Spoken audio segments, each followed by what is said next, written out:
За сайн бацхан та бүхэнд энэ өдрийн мэдээг хүргэе. Өнөөдөр бид та бүхэндээ хүүхдийн цуслангийн бүртгэл мөн хүүхдийн ордон хөгжлийн төвийн бүртгэлийг програм дээр хэрхэн хийх талаар танилцуулгая. Юуны түрүүнд бид интранет gov.cg мэнээр ороод өөрийнхөө ихээр нэвтрэн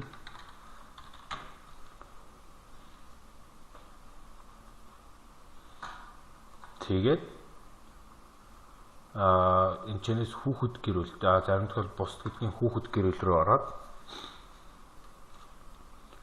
хүүхдийн цуслан ингээд харах юм бол та бүхэн хүүхдийн цуслан маань цуслангийн бүртгэл хүүхдийн ордон хөгжлийн төв хамрагдаж хүүхдийн бүртгэл гэсэн ийм хэсгүүдээс бүрдэж байгаа. Эхлээд бид нар цуслангийн бүртгэл хийх талаар гээд энэ дээр цуслангийнхаа мэдээллийг оруулна. Жишээлбэл бид нар Сүхбаатар нэртэй цуслан төрийн өмчийн цуслан байлаа зөвшөөрлийнх нь дугаарыг оруулаад энэ дээр дараад гэрчлэгийнхаа дугаарыг сонгож оруулаад байрыг эзэмшигч байгууллагын жишээлбэл гэр бүл хүүхэд залуучдын хөгжлийн газар чинь ашиглалтанд орсон 2019 оны 3 сарын 1-нд талбай хэмжээ нь 200 м2 барилгын зориултын цуслангийн зориулттай хүлээж авах хүчин 400 хүүхднийг удаадаа 400 хүчний чадaltaй 40 өрөөтэй усгал цусорт орсон он байвал тэрийг нь бичээд засварыг шаардлагатай бол тийм цуслангийн хөгжлийн хөтөлбөртэй тэгвэл цуслангийн хөгжлийн хөтөлбөрөө энэс сонгож оруулаад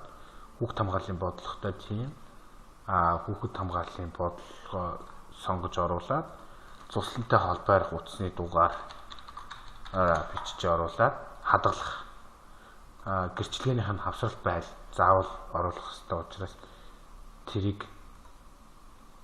нэгдүүлэн чинээс нэг зураг оруулаад өгч ингээд хадгалах гэдэг арангуут үндсэн мэдээлэл маань ороод энэ дээр цуслангийнхаа дэлгэрэнгүй мэдээллийг оруулсан дээр нь дарж ороод энэ цусланд тухайн жил ямар ээлжүүд явах гэж байгаа юм. Жишээлбэл ээлжийн дугаар 1-р ээлж, ээлжийн ерөнхий чиглэл нь хүүхэд хөгжүүлэх ээлж гэд энэ ээлжний тамирт хүүхдийн тоо 400 хүүхэд ч юм уу. Насны доод хязгаар нь 6, дээд хязгаар нь 9 гэх. Төлбөрийн хувьд 350 сая төгрөгийн төлбөртэй хизээнээс эхлэх юм бэ гэдэг. 4 сарын 1-ээс эхлээд үргэлжлэх хоног 7 хоног гэдэг. Ингээд бид нар юун төр бүх ээлжийн мэдээлэлээ оруулна. Дараа нь энд ямар хүмүүс ажиллаж байгаа нь жишээлбэл цуслангийн захирал нэг хүн байгаа, үндсэн тийм мэргэжлийн хүн байгаа. Дараа нь ээлжийн багш гүтлээ 10 ээлжийн багш бүгд гэрээтэй мэргэжлийн хүмүүс.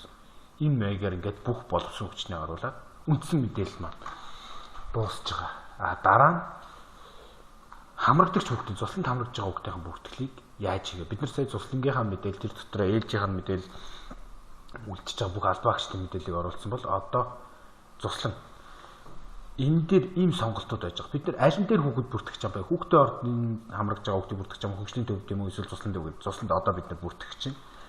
Тэгээ энэ дээр бид нар энэ хүүхд маань урд нь ямарваа нэгэн газар бүртгэлтэй бол ингээд автоматар ороод ирчихэж байгаа. Тэгээд цуслангаа бид нар сонгоно. Сая бидний оруулж өгсөн Сүхбаатар гэдэг цуслангийн 1-р ээлжинд хамрагдаж байгаа бүлэг нь хараацай бүлэг. Хамрагдаж чинь гэдэг. Энэ хүүхд маань зорилт бүлгийнх үгүй. Хүүхдийн хаяг юу гэхээр Улаанбаатар сонгон найрхан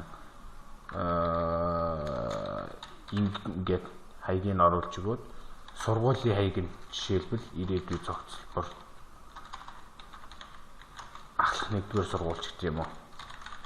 Ингээд сургуулийн мэдээллийг оруулаад хүүхдийн зургийг бол энэчнээс ингээд сонгоод оруулаад өгөх боломжтой. Тэгээд хадгалах. Энэ дээр одоо ингээд бүх иргэншлийн дугаараас автоматар хүүхдийн мэдээллийг авч байгаа учраас сая юу гэж гарч ирж байгааг та бүхэн анзаарч байгаа.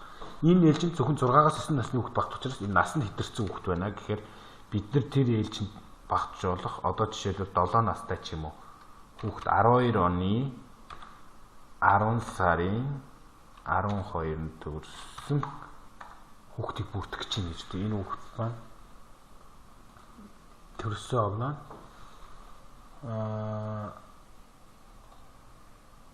12 оны 10 сарын 12 гэд ингээд мэдээллийг оруулаад хадгалчихгод хүүхд маань ороод ирчих. Энэ мэдээлэл ингээд цуслангийн бол хүүхдээ ингээд бүртгэе яв. За тэгвэл бид нэр дараа нь хүүхдийн ордонд яаж бүртгэхийг хийх юм бэ гэх. Жишнээр хүүхдийн ордон нэмье гэж.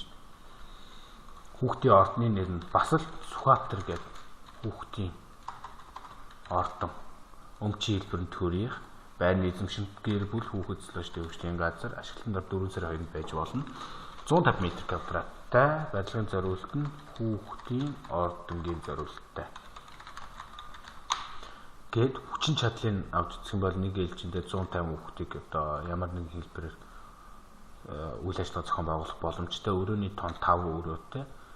Урсгалт сурт орсон огноо одоо засварыг шаардлагатайгүй хөгжлийн хөтөлбөртөө ингээд сонгоо оруулаад ингээ хөгжлийн ордон маань ороод ирчих. Энд дээр яг адилхан төрөнийхтэй адилхан. Энэ хөгжлийн ордонд бид нар ямар төрлийн үйлчлэгээнүүд үзэж байгаа юм. Спорт юм. Бие биедрийн спорт, тэрэн дотроо усан сэлт, теннис, бие хамгаалах юм ингээд оруулж өгөөд энэ дээр хамрагт хүүхдийн нэг ээлжиндээ 15 хүүхд, хамрагт доод нас нь 10-аас 12 настай, төлбөрийн хэмжээ 150 мянга, эхлэх хугацаа 4 сарын 2-наас 1 сарын хугацаанд. Ингээд бид нэр бүх үзүүлж байгаа үйлчлэгээнүүдэд оруулж өгөөд боловсон хүчин мөн адилхан. Одоо жишээлбэл багш гэхэд 5 багш гэрээтээр сарын дундаж цалин хийдэг гэдэг энийг дунджаар цалингийг оруулж өгөөд 75 мянга чинь ингээд оруулаад өгч. Ингээд хүүхдийн ордонтой холбоотой мэдээлэл маань ороод ирчих. Дараа нь бид нэр хөгжлийн төвийн төгөл бүртгэлийг яаж хийх юм бэ? Яг л саяныхтай адилхан бид нэр хөгжлийн төвийнхөө сарнайх ч юм уу хувийн хөгжлийн төв энэ нь болохоор хувийнх байгаад ашиглалтанд орсон талбай хэмжээ нь одоо 50 м2 талбайн зориулт нь орон сууцны зориулттай барилга дээр үйл ажиллагаа явуулж болно шүү дээ. Тэгээ хүчин чадал нь 10 хүүхд хүлээж авах хүчин чадалтай өрөөний тон 3 өрөө байр гэд сурыг шаардлагагүй ч юм ингээд бид нар төвийнхаа мэдээллийг ороод байна. Яг адилхан дорж ороод энэ төв дээр бид нар ямар үйлчлэгээнүүд явуулж байгаа урлагийн ингүүтлээ дотор нь орчин үеийн урлаг гэд дуу бүжиг хөгжим гэд энэ дээр нь одоо хичнээн хүүхэд хамрагдах боломжтой. Нас нь бол 6-аас 10 насны гэд ингэж оруулж өгөх нэг хүүхдийн төлбөр нь 75 мянга. Эхлэх хугацаа нь энэ дээр 14 хоногийн хугацаатай гэд. Ингээд бид нэр үйлчлэгээнүүд оруулж өгöd тэгээд тэн дээр хэдэн багш байгаа. 2 багш хөгжмийн багш 2 багш хичээл зам гэрээтэр сарын цалин 150 мянга ч гээ ойролцоогоор оруулаад өгч. За тэгвэл бид нэр энэ дээр одоо хөгжлийн төв биш хүүхдийн ордонд хамрагдж байгаа хүүхдийн бүртгэлийг яаж хийх юм бэ? Төрөөнийхөө хүүхдийн жишээн дээр авах юм бол 12 оны 10 сарын 12-нд төрсөн хүүхд маань бүртгэлтэй учраас автоматар бүх мэдээлэл нь гараад ирчих. Тэгээд энэ аль хүүхдийн ордон, Сүхбаатар хүүхдийн ордонд дотор спорт гэдэг төрөлтэй нь усан сэлтэд хамрагдж байгаа гэдэг нэг төрөний оруулсан мэдээлэлээр оруулаад хадгалаад өгч. Тэгэхээр энэ хүүхдүүдээр маань юу нэмж авах цуслан бол энэ Сүхбаатарын энэ цусланд хамрагдж байгаа хүүхдийн ордон ч гэсэн Сүхбаатар гэдэг энэ хүүхдийн ордон дотор хамрагдж байгаа гэдэг ингээ гараад ирж байгаа. Одоо гоор хүүхдийн хөгжлийн төвийн хүүхдийг саяны хүүхд бас хамрагдлаа гэж бодоод бүртгэх юм бол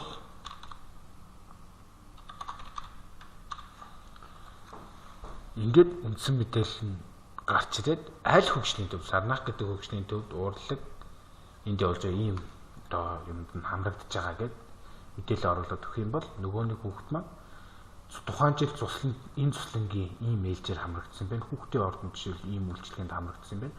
Хөгжлийн төвд бол ийм хөгжлийн төвд хамрагдсан байна гэдэг. Ингээд мэдээлэл нь гарч ирээд үндсэндээ оруулаад болчихж байгаа. Ийм маягаар бид нэр цаашдаа цуслан хүүхдийн ордон хөгжлийн төв бүртгэе. Цуслан хүүхдийн ордон хөгжлийн төв дээр цуслан дээр бол ээлжээ бид нар бүгдийг нэг дор бүртгэж шаардлага байгаа. Боловсон хүчнээ. Хүүхдийн ордон дээр бол хүүхдийн ордон хөгжлийн төв дээр үзүүлж байгаа үйлчлэгээ, урлаг, спортын дугуйлан секцүүд хичээлж байгаа тэднийхээ бүртгэлийг нэг удаатай хийж өгöd боловсон хүчний бүртгэлтэй хийж юм бол цаашдаа бид нар зөвхөн хүүхдийн бүртгэлээ хийгээд харгалзах одоо урлаг, спорт, аль дугуйлан секцийн төвд аль ээлжинд явж байгааг нь харуулцуулаад бүртгэе явуулна. Тэгээд та бүхэнд анхааруулж хэлэхэд ийшээ нэвтэрч байгаа эрхээ хэн нэгэнд дамжуулахыг ер нь бол аль болох зайлсхийх хэрэгтэй. Яагаад гэвэл энэ дээр хүүхдийн одоо хувь хүний нууцтай холбоотой регистрийн дугаар овг нэр гээд мэдээлэлүүд орж байгаа учраас аль болох эрхээ хүн дамжуулахгүй байх шаардлагатай. Хэрвээ тухайн мэдээллийн сан хариуцсан мэрэгчлэлтэн маань солигдсон бол албан бичгээр хандаад заавал эрхийн солиулж өөрийнхөө эрхээр орж явах хэрэгтэй шүү. Ингээд та бүхэнд амжилт хүсье. Баярлалаа.